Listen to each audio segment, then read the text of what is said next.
It's the morning roast on 95.7 The Game. Oh. I'm about to cut the Porsche. Okay. Dude, we're bringing it back to 2011. Candlestick was so lit when the whole place. Well, there's two players I think of: Boobie Miles and Larry Grant. Always think of those two. Blake Costanzo. Blake Costanzo too. White boys. On the kickoff team, going back and forth. And Boobie after the games, when he would wave the 49er flag, he would wave that baby in front of the dugouts. Tony Montana. This was hard. Tony Montana. The whole entire place would go crazy. So we've been talking about defense. As baby. Good morning to everybody out there getting off their graveyard shifts. If you're at work, good morning to you. If you're getting ready for work, if you're on the roadways, good morning to everybody out there listening on the Odyssey app, Comcast Business Text Line, of course, YouTube and Twitch. We love you all. We love Jason Aponte, one of the many great 49er content producers. He's all over the place on Twitter, man, representing for the Niners, Sprint Right Pod, Niners Nation. He's everywhere. And I wonder, because he's full of himself now because he got Aaron Judge and the Yankees hitting 61. I mean, I don't They're blame going him. to the playoffs, and the Giants, they're trying to battle to get to 500. I don't know what they're doing. Oh, my God. Let's start right John here. Sterling. Let's start right here. Okay, we were having a debate because we're talking about through 3 games, this looks like a really good defense. No doubt. Elite is what I would say. They haven't had a true test. It's really early. In the last 20 years or so, we narrowed it down 2011, 2012, 2019, and obviously this year's version in terms of the best defenses of the last 20 or so years from the 49ers. Which defense are you taking? Well, first of all, thank you guys for having me, man. It's honor and a pleasure. And yeah, Aaron Judge is 61, but I think we know who the home run king is. It's Barry Bonds. Thank you. Barry Lamar. That's coming from a Yankee fan, everybody. From a Yankee fan. From the Bronx as well, too. From the Bronx. There we from go. the Bronx. Yeah. There it is. Not Benny Blanco from the Bronx. No. No, we don't do that, actually. But no, if you want to be prisoner for a moment, and I'm going to just take this defense, and here's why. Okay. Jimmy Ward hasn't played one snap. Eric Armstead didn't make this game either as well, too. Jason Verrett could possibly be in there, right? And Samuel Womack starts, and now Diamador Lenoir steps in, and he plays well. You're talking about insane depth in the secondary now when Jason Verrett returns, Jimmy Ward returns, and then Eric Armstead coming back and getting himself back acclimated. I really don't see how this defense wouldn't be the best in this time period unless there's barring some sort of injury. And knock on wood, hopefully that doesn't happen. Right. But Nick Bosa is on his way to a historic season as far as pressures and sacks. I think that there is no way to look at anybody on all those other defenses as far as Alden Smith was incredible, but Nick Bosa, what he's doing right now is he could be one of the top 1, 2, 3 football players in the world at any position if he continues his race. So yeah, and throw in the fact that DeMeco Ryans has largely become the best defensive coordinator in the league. I mean, on 3rd and 14, right? Let's just say this, and I don't want to disrespect the great Robert Saleh, but on 3rd and 14, what you would have normally seen from this defense in 2019 was just everybody drop back into cover 3 and just make the front 4 go get him. He's sending pressure on 3rd and 14 and sending guys. You know why? He's dialing it up at the right time, and he's not taking his foot off the gas. The defense is the least of my worries with this team. Wow, Tony, that's a good point. You made a lot of excellent points there. Don't forget about Vic Fangio, another great defensive coordinator in 2011. That was another team that did not blitz. No. They didn't have to because of Justin Smith and Alden Smith, Ahmed Brooks, and, of course, Ray McDonald in the middle, Isaac Sapawaga. That was a great man. We're talking about some great defenses here. But time is early. It's too early to tell. Denver struggling on offense. We know about Geno Smith in Seattle, but you play with who's on the schedule, Justin Fields in Chicago. And the problem I have with this defense so far, Chicago went crazy with those 3 straight touchdowns. The game got sideways with the Dante Pettis play, but this will by far be their biggest test on Monday. And I still think the Niners defense has an advantage because we know, Jason, Matt Stafford will throw a couple up for the defense. Absolutely. And when you look at the way that their offensive line, I mean, there's so many questions about the 49ers offensive line, but here you're looking at the Rams offensive line. You're looking at no Boom, and you're looking at, there's no Andrew Whitworth. He's not walking through that door for them anymore. So now you're going to see, similarly, even when Whitworth was there, the Rams didn't necessarily blow the doors off the 49ers. They still struggled to score points.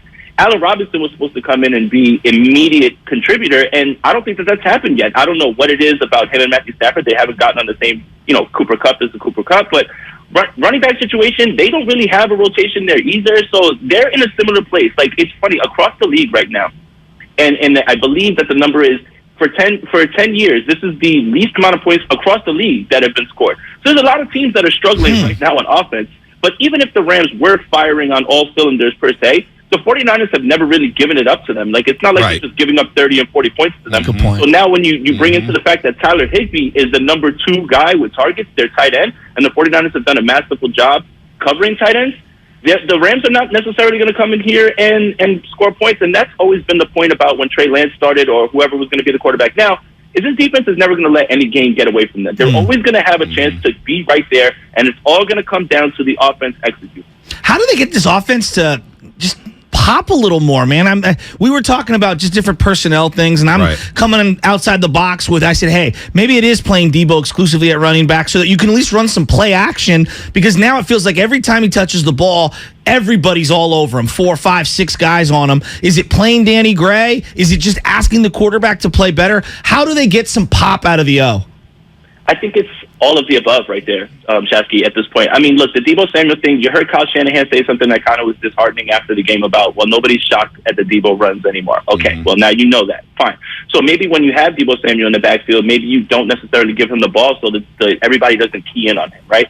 Danny Gray, sure, you'd like to see that, but I think the quarterback has to play a little bit better. You have a lot of questions about this offense. I understand that, right? I understand that. But I'm not as concerned, because as long as there are guys running wide open down the field, it's not going to boil down to Kyle Shanahan, right? Like, there's all this talk about play calling and all these things. Kyle can't throw the ball either, right? Yeah. And I agree there. And everybody always wants to talk about, well, you know, he's got the shackles on Jimmy. Well, you don't know what's being discussed in that room. You don't know what is going on, right? So my issue becomes this. Kyle Shanahan gets Brandon Ayuk on a safety or a linebacker. That's a matchup you need to take advantage of. And you just have to let it rip. Like, how many times can you see a guy running down the field, wide open, hand up, and Jimmy Garoppolo throws it into 2 guys? Or when Brandon Ayuk is running a crossover on 3rd down, which is a perfect 3rd down play, and Jimmy throws it at his feet. Look, I'm not here to bash Jimmy Garoppolo, but I think we can all objectively say he played poorly on Sunday. That has so much more to do with this offensive lack of success than Kyle Shanahan's play calling. You can criticize certain play calls, and I'm fine with that. He's not above criticism. But at the same time, as long as guys are running wide open and the ball's not being thrown, I'm not certain what Kyle Shanahan can do anymore, and that's why he moved heaven and earth to try to move on and get Trey Lance, because this was happening too frequently. Yeah, and you know what? It's well said. You're spot on. Jason Aponte, Niners Nation, Sprint Right Pod here on the Morning Roast on 95.7 The Game. You're so spot on, because plays are there to be made, yet the quarterback is not making them and not taking advantage of matchups, which is frustrating, because last week, players and whoever coaches are talking to Michael Silver at the SF Chronicle talking about, well, Jimmy gives us the best chance to win. And you watch that game on Sunday, and you hear all the excuses, and it's frustrating to hear that. So with that said, you're out there in the Bronx. You're covering the Yankees.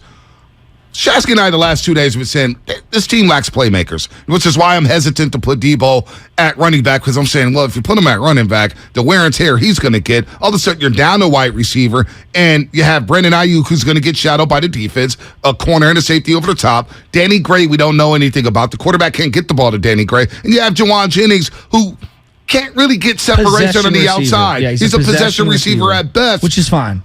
Playmakers.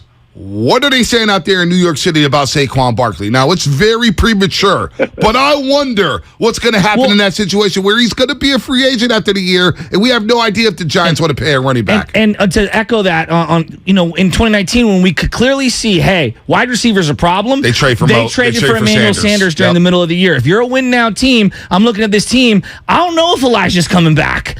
So I'm just asking, what are they saying about Saquon Barkley? Because I think he'd be a great fit.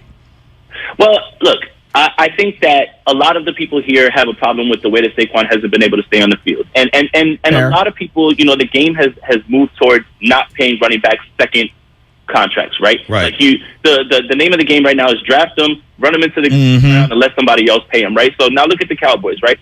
There's a lot of talk now about Ezekiel Elliott being passed over by Tony Pollard, right?